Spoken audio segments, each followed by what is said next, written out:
Hey everybody, welcome back to episode 8 of Chronic Woodwork. Today we're building a simple coffee table.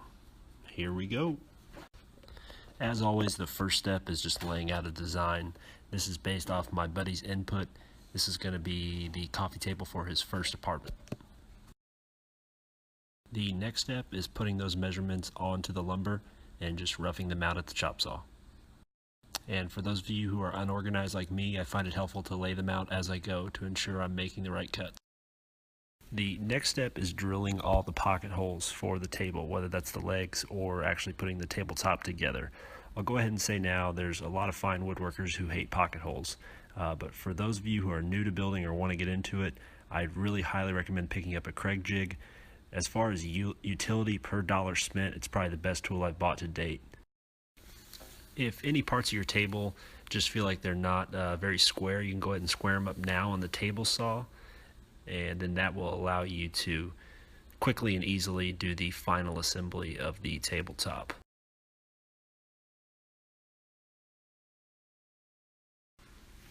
The next step I took was to add a chamfered edge to the bottom half of my tabletop.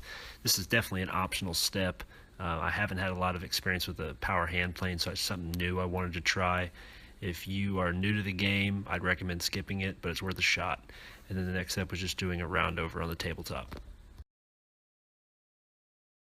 I then sanded 80, 100, 120 down to 220 before applying the stain. While staining, I caught Dixie getting a very casual creep in. Hope y'all enjoyed that. I ended up applying 3 coats to the table to get the color that I thought looked best, and then I went into the final assembly. So the way these pocket holes were drilled, there's a way that the pocket holes themselves, some will face the carpet so they'll be hidden, and then other ones will be kind of sandwiched between the legs and the bottom of the table. There should really be none visible when it's all said and done. Same goes for the stretcher that runs between the legs. Those can face down towards the carpet.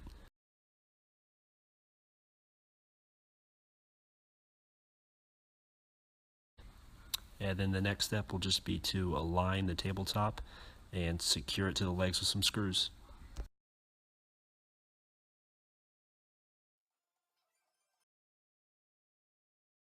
Last thing I did was apply 3 coats of wipe-on poly to the top and about 2 to the legs before enjoying a nice brew on the table and bringing it inside to show it off. I'd like to thank everybody for watching. If you're so inclined, please hit that subscribe button. If not, we will catch you next time. See ya.